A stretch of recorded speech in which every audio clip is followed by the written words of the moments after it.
Alright, so hey everyone, I'm Gleshan, that's Lloyd and Remolan, and our topic based on UFB is innovation and economic growth.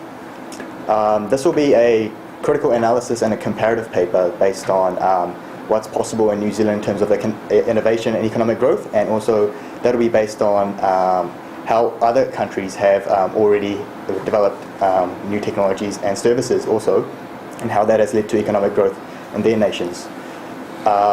So what Paul Brislin, when he was here, what he spoke about was UFB. So what? What is the what can be provided for businesses and how businesses can innovate? So that'll be kind of like the area we'll be looking at. I'll first talk about the structure of how we plan on presenting, how we plan on doing our paper when we write it. We'll talk about the introduction, the wishy-washy stuff, and why is fast broadband important. Then we'll look at innovation, and innovation in two areas. Innovative technologies, what innovative technologies can be developed by businesses, and also what innovative services can be developed. And we'll be comparing that with other nations and what they have developed, because other nations have already deployed fiber optic cabling in their nations, especially in Asia and Korea and Japan especially. Then we look at economic growth. Nations such as Korea and Japan have already seen a lot of boom in their economy over the years, and we feel that is partially due to the deployment of fiber optic cabling early on. We will then look at how the New Zealand economy and businesses can grow in addition to this demand and supply of the economy. So I'll now go on to talk about what is UFB. We've already covered this many times, but UFB is the three-letter acronym used for the deployment of fiber optic cabling in New Zealand. What encompasses telecommunications? We feel that is important because innovative technologies in telecommunications especially is what we're looking at. And telecommunications is the exchange of information over distances with the use of electronic means. So it encompasses things like Wi-Fi, Wi-Fi, voice over IP, and television also with smart TVs, and also mobile phone technology. So I'll now go on to the rollouts of UFB in other countries.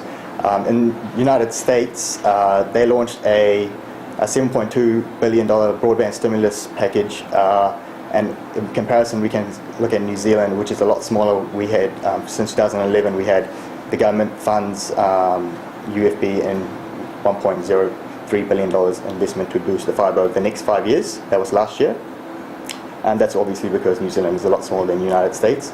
And we've also seen, partly even the United States, the Asian countries such as Korea, who deployed fixed broadband, and also Japan, who focuses on mobile broadband in particular.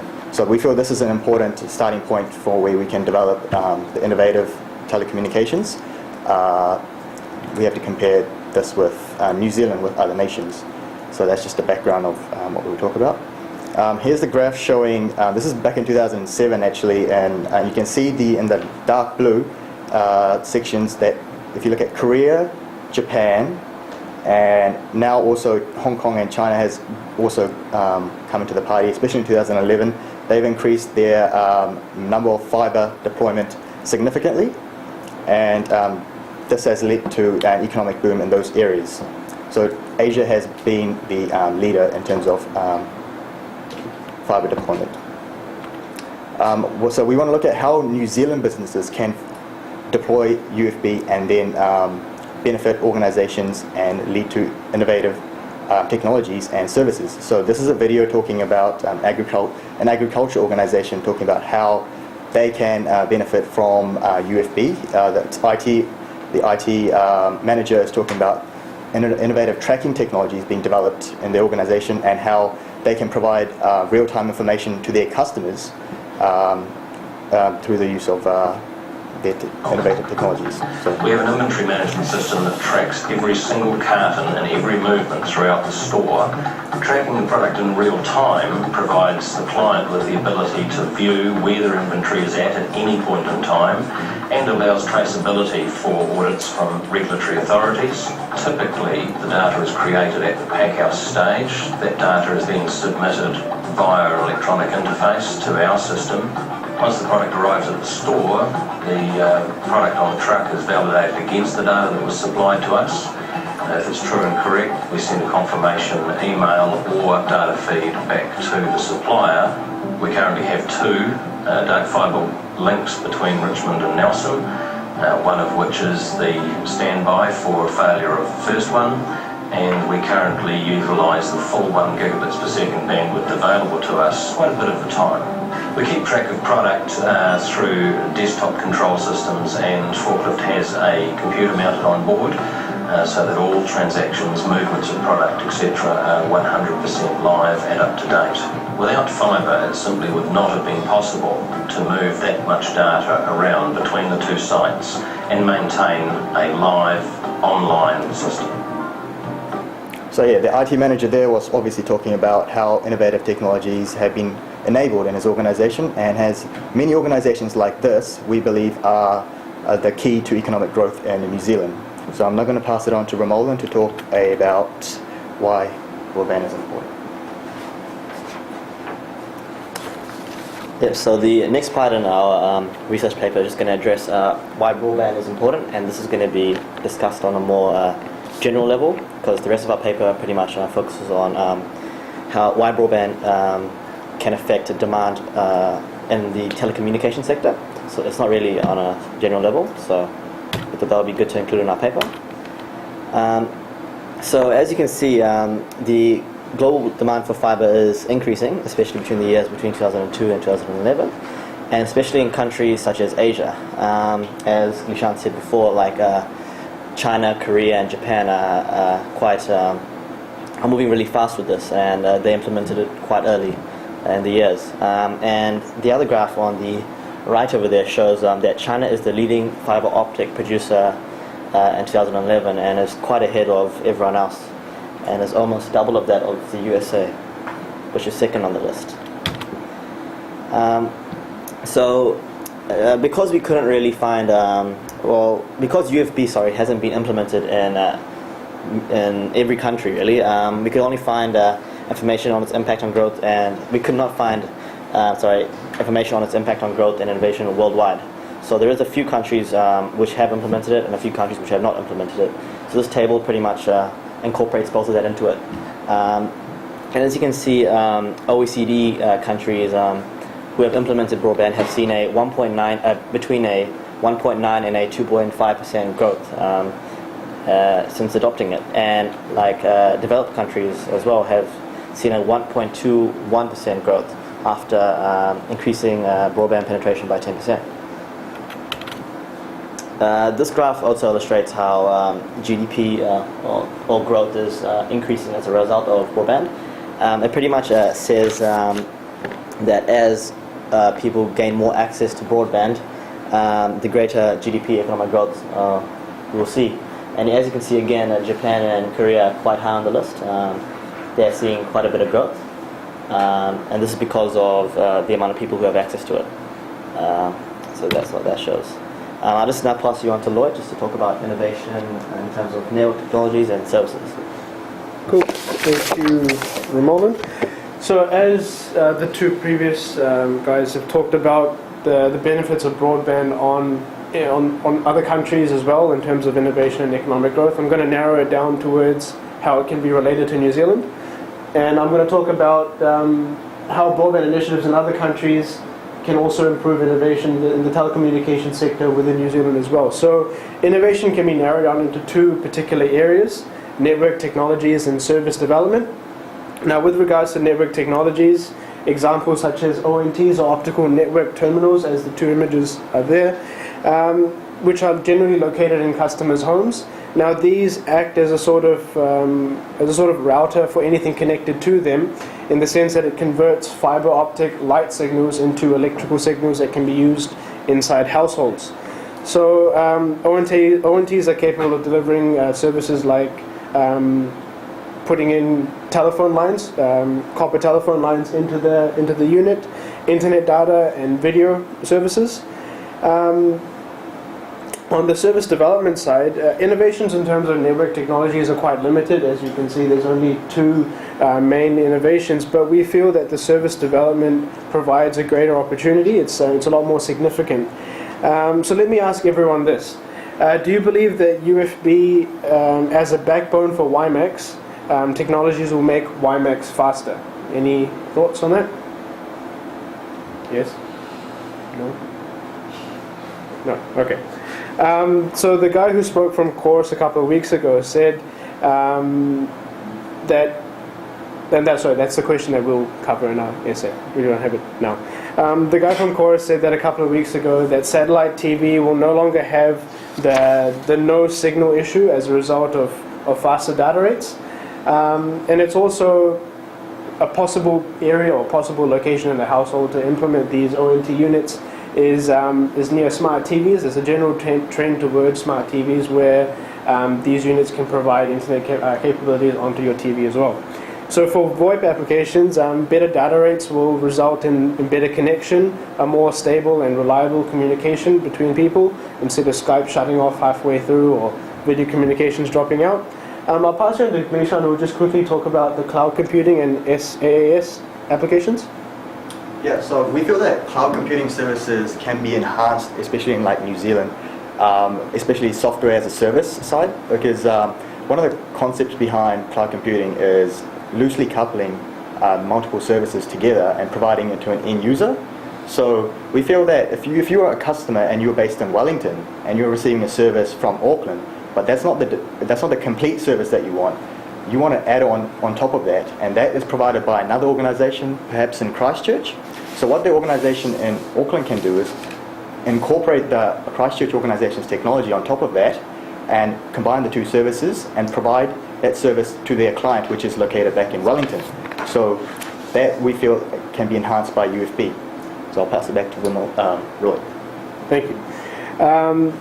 So just to continue on, one of our guest speakers said that this is the perfect time for providers, local ISP providers, to enter into the market just because of the new entrance in technology.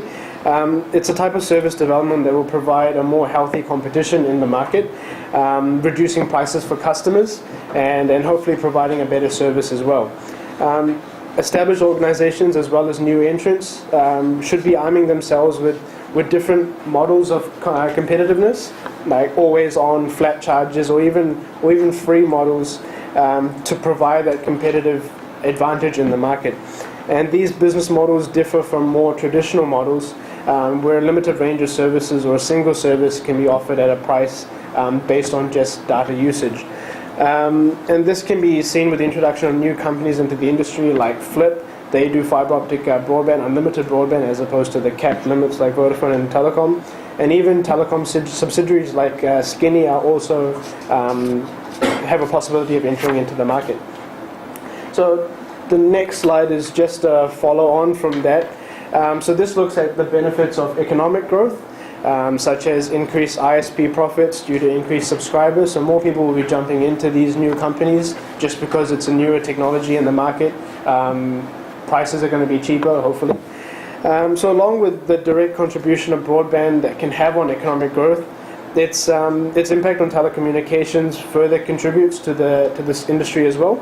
And this is a result of like the sources that we've got to support this. So the possibility can be attributed to more jobs in the market because there's more companies entering in, more jobs will be there. Newer technology means that more specialized jobs will be available, dealing with fiber optic cables and all that sort of stuff. And also the increase in small to medium-sized enterprises in the market enhances this competitive factor. It allows these new competitors to create a niche market, which will target smaller specialized markets and increase economic growth further. The next slide is just a basic graph on this. We were discussing this before.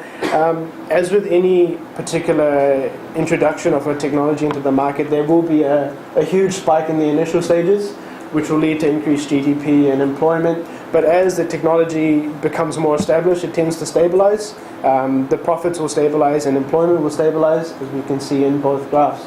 So the higher growth is what's known as the supply shock effect. It's a brand new introduction to the market. Everyone's all surprised and happy about it, and then it tends to just die down after a while. So as the previous presentation, Jeffrey and Richard's group, they spoke about the exclusions to the market. These are the inclusions or the benefits that these particular services can look at. Exclusions in employment from some companies can be eliminated from the industry, from market competition. So the companies that don't necessarily jump on the bandwagon will probably just be reduced or just taken out from the market just from competitive forces.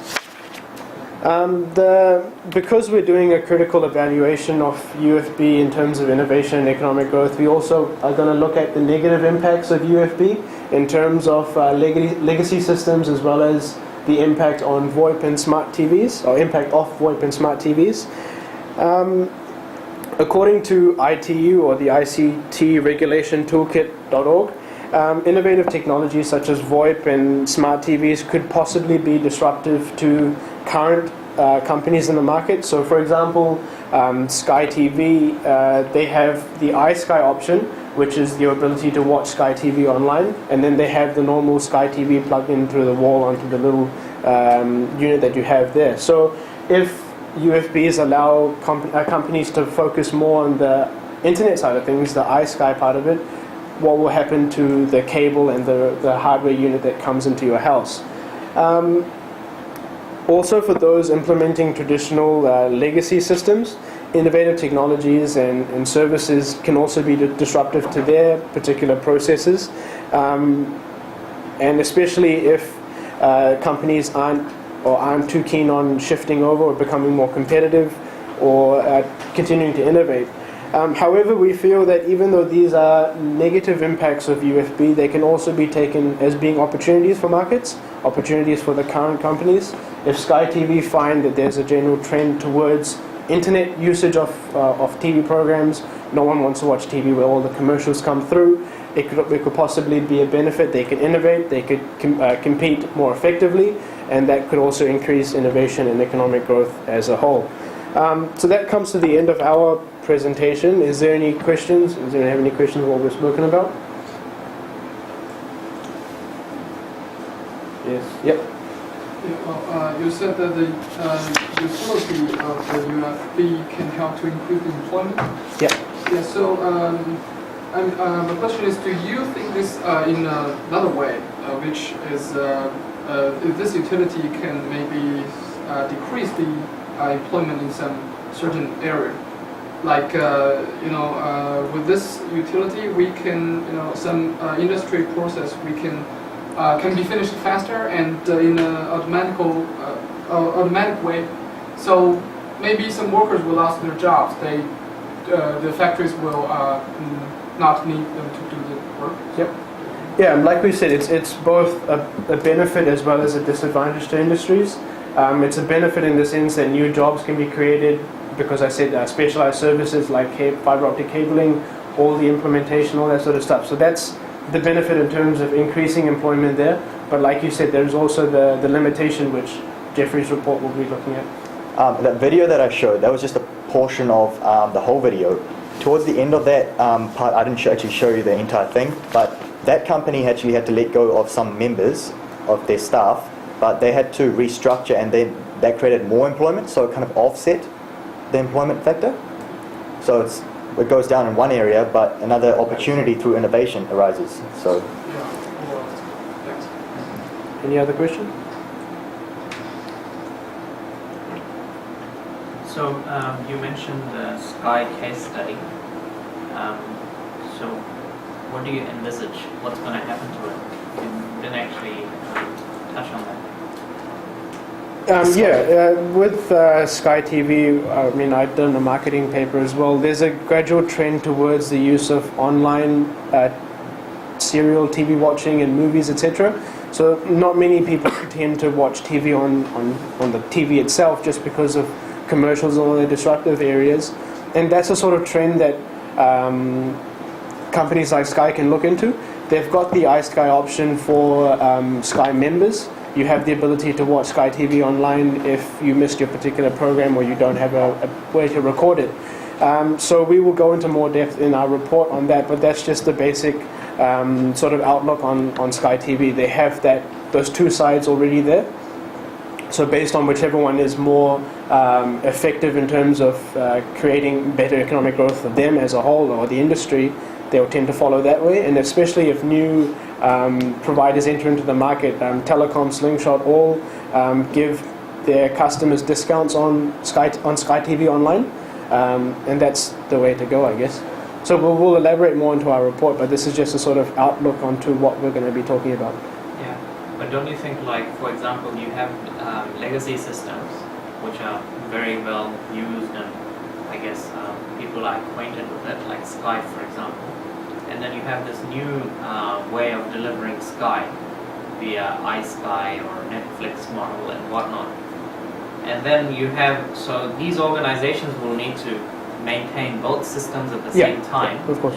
So, it may not even be profitable to them, to have such big capacity for people to use the online services, but people are more used to just watching stuff on their TV. No, of course. So over time there should be a transition, right? Yeah. Of moving from these legacy systems to a more online model. Yeah. And while that happens, I guess it won't actually achieve them such profit. You know what I mean? I think but it may be more investment cost. Yeah, I understand what you're saying. I think right now what we were discussing as well is we're currently in the really early stages of UFB development. We don't have, we're more into the future of broadband, what the possibilities for broadband can be for the future, but it's a sort of, this is what UFB can do. And like you said, there are quite a lot of people using the traditional TV and hardware units, but there are a few people who live in city centres or whatever where they have the ability of getting high-speed broadband for a lot cheaper, where they prefer to be on this particular service. Yeah. So the rural regions which cannot get the high-speed broadband will obviously be staying, or probably be staying, on these legacy systems. But in saying that, like Gleshan said, it sort of offsets the use of the newer systems as well. So there is that benefit as well as a sort of limitation in that. In saying that. And the other thing, like there was mentioned regarding the business, kiwi fruit business, Yep. and maintaining everything online, and they have a link connected between two regions, Nelson and somewhere else. Look, those guys have completely gone with the online model, right? So they're reaping the benefits of having a UFB connection, whereas the later businesses which have legacy systems and which have a huge user base, they obviously have to find out ways on which system they are and how they're gonna. Yeah, they may also need to innovate, just to stay ahead of the competition. Yeah. I reckon, yeah. Otherwise they'll be taken out. Yeah, that's right. Exactly. We were one thing we were kind of like struggling on in terms of finding resources for was innovative technologies, where we spoke about the ONTs, but we don't have any information about more technologies. I was just wondering if anyone could spark an idea, in terms of what we can talk about in terms of innovative technologies that can be developed as a result of UFB. In telecommunications. So you saw that tracking devices real time. That's something that's possible in an organization, but it's very limited because it's kind of like you have to guess what's out there, what's going to happen. We don't know what's going to happen. Early stages at the moment. Some applications, the health team have presented, right? Some applications which would be impossible to do without ECG monitoring. You can't rely on a present connection to say, oh well, I'm going to monitor my grandma in Coromandel, and she's got all these things connected to her. You're not going to rely on present broadband. But with UFB, maybe you have a bit more confidence and say, well, this thing. A bit more doesn't stability, fall off. Yeah, so it's enhancing this. Yeah. So could be in that direction. Okay. Yeah, right. Anything else? Nope. Well, Cool. thank you for all the presenters. Thanks very much. I have these assignments.